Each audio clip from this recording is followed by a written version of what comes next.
¿Cómo está? Muy buenos días. ¿Cómo está? Buenos días, muchas gracias por la invitación. ¿Qué le parece si entramos de lleno al tema de la educación? Porque usted ha sido ministra de Educación. Claro que sí. Pero antes yo quería decirle, si no usted me corrige, a los televidentes, que usted tiene padres quechohablantes y usted misma ha sido quechohablante y luego llegó a Lima muy chiquita, ingresó al colegio y se desarrolló en el colegio público. Yo podría decir, yo también, digamos, estudié en el colegio público, no más que yo no tengo los títulos ni los cargos importantes que usted ha logrado. Entonces, la pregunta, para entrar al tema educativo, Flor, sería ¿cómo frente a una educación aparentemente tan mala como la nuestra en el ámbito público, usted pudo salir adelante? Mire, yo creo, como usted bien señala, yo soy fruto de la educación pública, ¿no? Y de una familia que siempre apostó por la educación pública y lo sigue haciendo. Una familia como millones de familias acá en nuestro país, en Lima, una familia migrante, yo soy ancashina. Y bueno, llegué y yo creo que hay un factor importante. Dos voy a señalar. Uno es la familia, que la familia apueste por la educación. Y siempre yo digo, no, mi casa no habrá sido una casa de 5 pisos, pero los 5 hermanos somos profesionales, porque mi familia apostó por eso. Un padre obrero, una madre que trabajó en todo lo que había, teníamos un puesto en el mercado, sé lo que es venir de abajo, ¿no? De esforzarnos todos. Y el otro factor fueron los profesores. Mi profesor de primaria, como usted bien señala, yo cuando llegué a Lima a la justa se hablaba el castellano. Y Chiclia también parla, ahora hablo muy poco el quechua, ¿no? ¿A qué edad llegó exactamente? Yo llegué a los 6 años, entré al primer grado, no venía a ser inicial, en mi pueblo no había inicial. ¿Y por qué nos venimos a Lima? Una situación triste, mi hermano mayor de 10 años muere de una enfermedad, una tifoidea, una enfermedad que acá en Lima tranquilamente se podía atender, pero allá no había servicio médico. Entonces mi papá nos trae a todos y dice, no puedo perder un hijo más, nos venimos buscando salud y con una mirada clara en la educación. Y encontré un profesor que era también ancashino.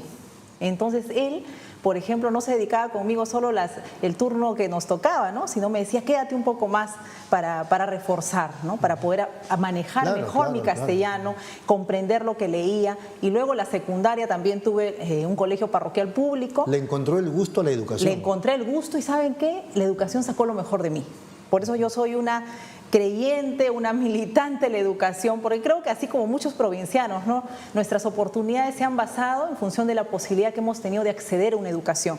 En mi caso, una educación pública, que ha sido de calidad porque he tenido buenos profesores. Entonces, por eso también, cuando he trabajado y vengo trabajando años, bueno, soy profesora de formación, estudié en la Universidad San Marcos, y siempre me he dedicado a la educación, sea como profesora, capacitadora, diferentes puestos, y bueno, la vida me ha dado la oportunidad de diferentes cargos en base al esfuerzo, a la dedicación. Seguramente que usted los va a defender, pero yo tengo la impresión que los profesores de antes eran mejores, quizás no los de ahora, que están más capacitados, pero los de los años 90 u 80. Yo creo que más bien ahí tenemos... Más sensibilizados, me daba la impresión. Yo creo que siempre hemos tenido muy buenos profesores y también profesores desmotivados, pero ahí creo que hay una responsabilidad también como sociedad y como Estado. Y esa es una de las políticas que yo vengo trabajando hace ya bastante tiempo, siempre vemos lo que nos falta. Y efectivamente, la docencia, así como otras carreras, nos faltan en muchos temas, pero no le elevamos y revaloramos al docente desde los maestros innovadores. Ahora, por ejemplo, en la pandemia, ¿cuántas experiencias de maestros que haciendo una serie de innovaciones, pero nos quedamos siempre jalando el ancla hacia lo que nos falta? Entonces necesitamos también una visión positiva, pero no una visión positiva solamente desde decir, bueno, qué bien la educación o algunos casos puntuales, sino en realidad hacer políticas de promoción de la innovación. ¿Por qué no impulsar la carrera docente, desde los innovadores, de modo que nosotros somos, además los seres humanos en general, cuando vemos que alguien avanza también queremos imitarlo, ¿no? Entonces, ¿qué tal si comenzamos a imitar a los buenos maestros y la formación inicial que es tan importante? Tenemos que mejorar nuestra formación en los institutos y en las universidades. He escuchado testimonios de primera mano de profesores que cuando no tenían, digamos, la facilidad del internet con sus alumnos, ellos iban a sus casas. Así es. En estos meses. En las zonas rurales, los profesores no han esperado que el Ministerio de Educación dé las normas de que podían iniciar algunos días, de volver a la semipresencialidad. Lo han venido haciendo, han hecho visitas domiciliarias. Hay un profesor en Huancavelica que ha inventado incluso una tecnología, un robot que ha ido acompañando a las comunidades para motivar el aprendizaje. Hay estrategias diferentes. Entonces, en el tema de la política docente, efectivamente el tema remunerativo es un tema. pero yo creo que en términos de valoración social tenemos que impulsar la carrera docente hacia la innovación, hacia la mejora. Muy bien. Y hay que tener políticas de promoción para eso. Sobre ese tema vamos a seguir hablando, Flor. ¿Le parece? Nos vamos un ratito a la pausa. Claro que sí. Y regresamos con más aquí en Pulso Informativo.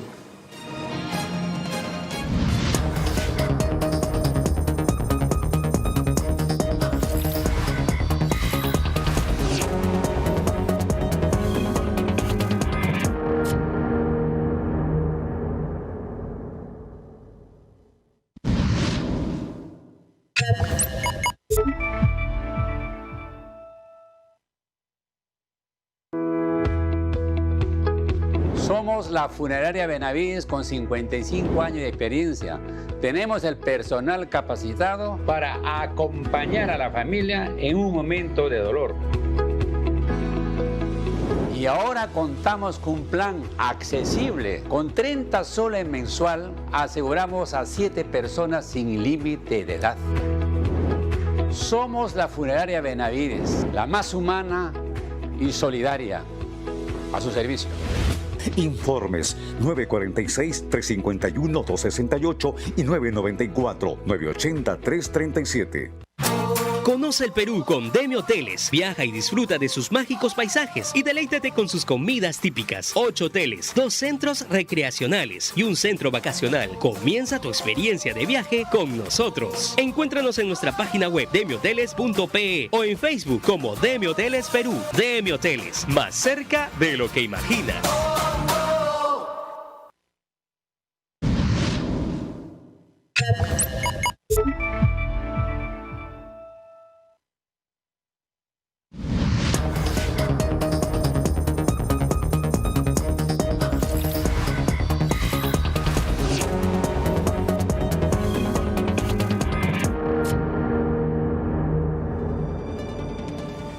Muy bien, seguimos aquí en UCI, un canal inteligente. Estamos nada menos que en Pulso Informativo conversando con Flor Pablo Medina, ex ministra de Educación, candidata a la vicepresidencia de la República por el Partido Morado, con el número 3, candidata también al Parlamento.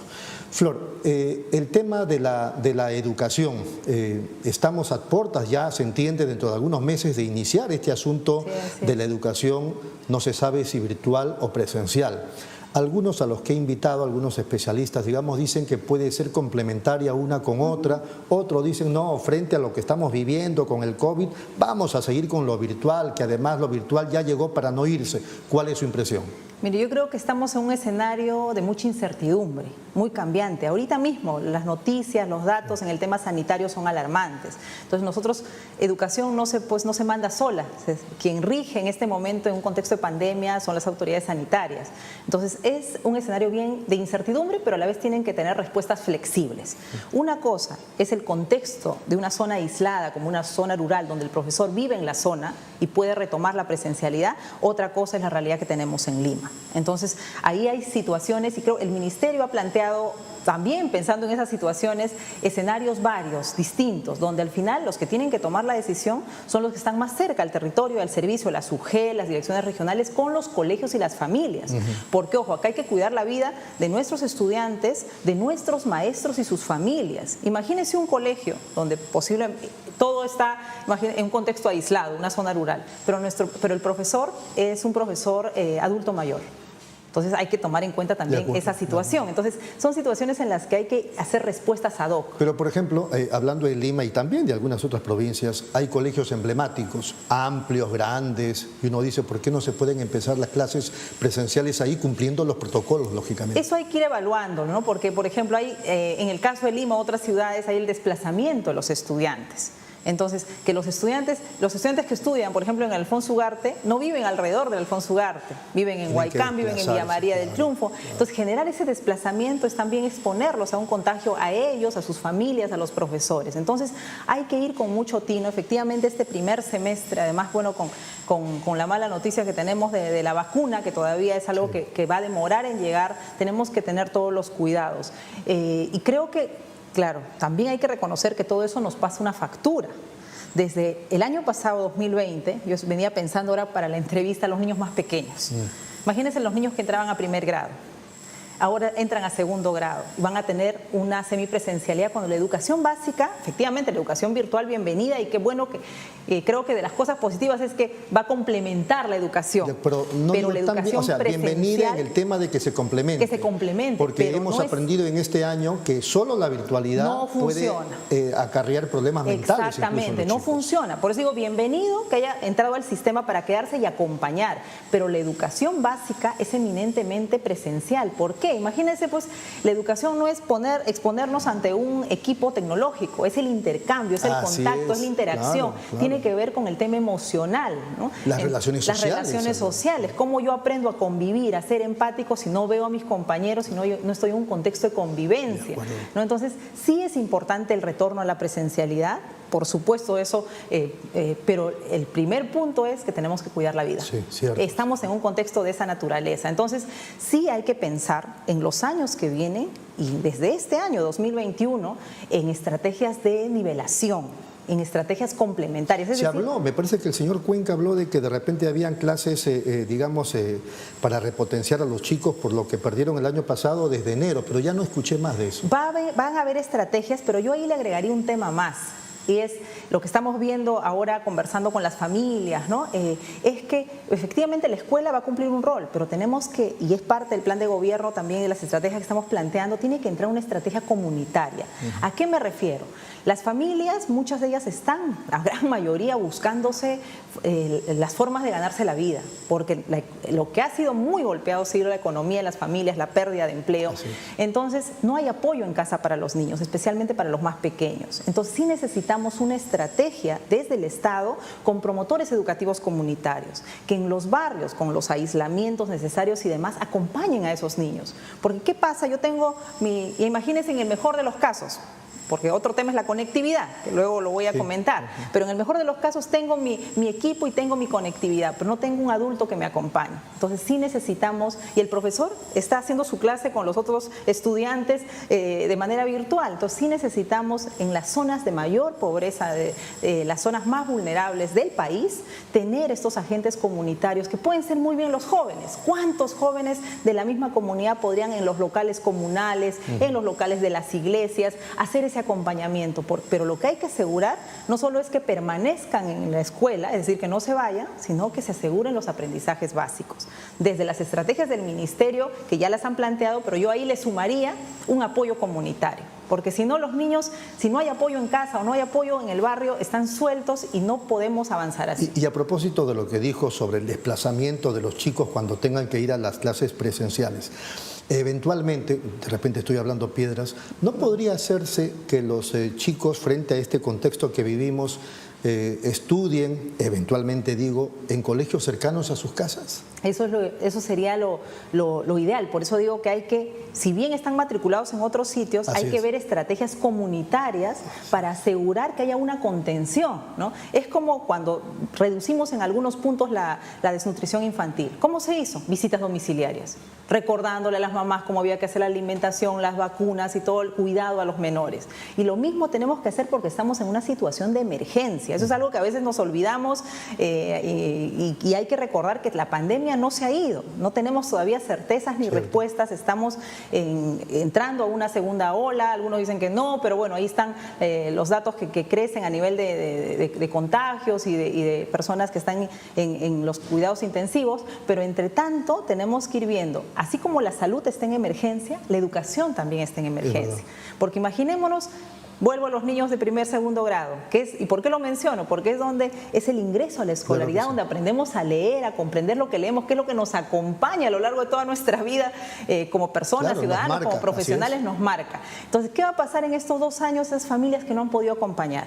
Esos niños que no han tenido acceso y lamentablemente, si bien en la zona rural está el paquete de las tablets, en la zona urbana no ha llegado.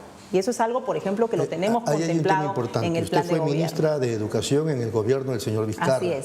Y con el señor Vizcarra se fracasó en el tema de las laptops por los contratos, empresas que le sacaron la vuelta al Estado. Al final el gobierno desechó estas, después hubo, digamos, otro concurso. Al final, ¿las tabletas llegaron o no llegaron a los chicos? Bueno, yo estuve hasta febrero, antes de iniciar la pandemia. Esta es una estrategia que entró y bien, o sea, yo creo que fue una respuesta oportuna. Lamentablemente los temas administrativos, que es una reforma que hay que hacer en el Estado, a veces ya no es un tema de decía yo no hay plata. En el Estado es la burocracia que tenemos y que hay que hacer una simplificación seria administrativa y eliminación de cantidad de trámites y trabajar, de hecho, viendo que haya transparencia, hacerle frente a la corrupción, pero no podemos ser ineficientes. Y lamentablemente no es un tema solo del Ministerio de Educación. Si uno mira las obras, por eso es que al final uno termina aplaudiendo las estrategias tipo gobierno a gobierno, ¿no? Porque claro, tú haces un convenio con un gobierno, le das el dinero. No es que de gratis lo hagan, uno paga, uno paga un monto adicional y contra eso se ejecutan las obras de manera rápida. Eso, que es una estrategia al final que estamos usando en los últimos años, no debería ser. El Estado tendría que tener la capacidad en sí mismo, sino ¿qué vamos a hacer? Lo que pasa es que la corrupción, digamos, nos ha ganado. Exactamente, pero hay que hacerle frente a encontrar mecanismos desde la Contraloría, desde las propias instituciones, desde la transparencia, para que la corrupción no nos gane, más ahora que estamos en un contexto, como digo, de emergencia de la educación, donde podemos perder capacidades de varias generaciones. Oye, el tema de las tablets, entonces, ¿llegó o no llegó? ¿Llegó una porción? Está llegando una porción, he escuchado al ministro decir que está llegando por partes, pero como digo, va a la zona rural y está muy bien, más de 1 millón de tablets para la zona rural. Y la zona urbana, claro, uno va a los barrios de Lima, uno puede decir, claro, acá hay conectividad, pero no hay recursos para pagar el plan de datos. No hay una tablet. Si yo tengo en casa 3 niños, podré tener un celular, pero no tengo 3. ¿Qué perfil le ve al ministro Cuenca? Él es un ministro técnico, conoce del tema, es un ministro con mucha empatía, con mucha cercanía al sector. Yo creo que también, la verdad, comentábamos en las previas, está haciendo todos los esfuerzos, pero venimos de una crisis muy grande en la educación. 8 ministros en un periodo de gobierno. Dígame, como yo siempre le comento a los directores, ¿qué pasaría si en un colegio tenemos 8 directores en 5 años? Es poco gobernable el sector. Entonces, creo que todos los ministros que hemos entrado, hemos sido ministros que hemos tratado de avanzar en medio de una crisis política. Crisis política que empezó en el 2016, me parece. Así es, comenzó, bueno, al inicio de este gobierno, ¿no? Y es por eso también mi decisión de entrar en política, porque la verdad, lo que hemos tenido es un Congreso absolutamente obstruccionista. Un gobierno con 3 presidentes. Un gobierno con 3 presidentes, no se dejaba avanzar. Ahora tenemos un Congreso populista que ofrece lo que todo el mundo le pide. Y ahora este gobierno es el gobierno del Partido Morado, por lo menos así lo leo en las redes. Bueno, así lo quieren plantear, pero nosotros no hemos ganado ninguna elección. Nosotros más bien lo que hemos hecho en un contexto de crisis, y recordarán que el Partido Morado no votó a favor de la vacancia, fue el único partido en bloque que dijo que se quede el presidente Vizcarra, que lo investiguen. Claro, que culmine su mandato y ahí que responda a la justicia. Que siga gobernando en medio de una pandemia. Imagínense a quién se le ocurre generar esta crisis. Claro, la respuesta nuestra ha sido... se generó, recordarán, para la mesa directiva, se eligió entre los congresistas que habían votado en contra de la vacancia, y ahí definitivamente hubo un rol protagónico el Partido Morado. El actual presidente Sagasti era parte de nuestra fórmula presidencial, ha tenido que renunciar. O sea, hemos ido desprendiéndonos a raíz de una decisión que no fue nuestra, ¿no? Y ahora, claro, los partidos tratan de decir, este es el gobierno del Partido Morado, luego que han generado una crisis tremenda al país y que más bien ahorita el presidente Francisco Sagasti está tratando ahí de hacer creo que el mejor esfuerzo. No es fácil porque tampoco tenemos un Congreso que ayude, y estamos en medio de una campaña electoral, ¿no? Y claro, nosotros como partido no somos gobierno, tenemos un miembro del partido dando la cara en este momento. Muy bien. Flor, nos queda 1 minuto y yo quería aprovecharlo para que usted nos diga qué propuesta tiene de llegar al Parlamento Nacional. Yo quisiera señalar 4 propuestas. Una es el cuidado de la primera infancia. Vamos a plantear la creación de más cunas públicas, que hay ahorita, pero hay en un número pequeño. ¿Para qué? Para que las familias dejen a sus niños con tranquilidad, y cunas de jornada completa. Es decir, que los puedan dejar temprano, donde pueda haber alimentación, salud y cuidado, porque necesitan salir a trabajar las familias. 2, el tema de la secundaria técnica. Este año han salido casi 500.000 de estudiantes de la secundaria. De ese 500.000, de cada 10, solo 3 va a la educación superior. Y con este contexto, está peor. Entonces necesitamos que los chicos entre cuarto y quinto año de secundaria salgan con un oficio. No quiere decir que se van a quedar ahí, pero ya salen con una herramienta para enfrentar el mundo del trabajo. Antes había. Claro. Acá no se trata tampoco de inventar la pólvora, sino recoger lo bueno que se ha hecho. Segundo, entonces, secundaria técnica. Y lo otro que vamos a impulsar con mucha fuerza es la educación tecnológica. Nuestros institutos técnicos tecnológicos es una reforma que tiene su ley, pero no ha tenido el impulso de la reforma universitaria. Por supuesto, la reforma universitaria va a seguir para adelante. Entonces, primera infancia, secundaria técnica, educación tecnológica, reingeniería del Ministerio de Educación y del sector educación. Correcto. Para evitar la corrupción, para mejorar su eficiencia y los temas que necesitamos para una mejor gestión. ¿Ayuda o no ese 6% del presupuesto nacional? Y por supuesto, tenemos que incrementar presupuesto. El monto siempre es discutible, pero ¿cuál es el asunto? El asunto suena bien, 6%, es de dónde vamos a sacar. Y una propuesta que estamos llevando ahí, sí, propuesta como al Congreso, que es una propuesta de campaña y lo vamos a hacer, nosotros tenemos exoneración de las universidades privadas. No pagan impuestos. Sí. Eso tiene que cambiar. Necesitamos que paguen impuestos y tiene que cambiar ¿para qué? Para financiar lo que estamos diciendo, las cunas, para financiar la educación técnica, para financiar las tablets de las zonas como Lima y las zonas urbanas. Plata como cancha. Exactamente. Y claro, muy bien votan a favor del 6%, pero ¿por qué no hacen un cambio a nivel legislativo para que se pueda... en realidad tienen ya bastantes años, más de 2 décadas, con exoneración de impuestos las universidades privadas. Entonces necesitamos hacer ese cambio a nivel de la Constitución y de las normas. Ha sido muy amable. Muchas gracias por su atención. Gracias.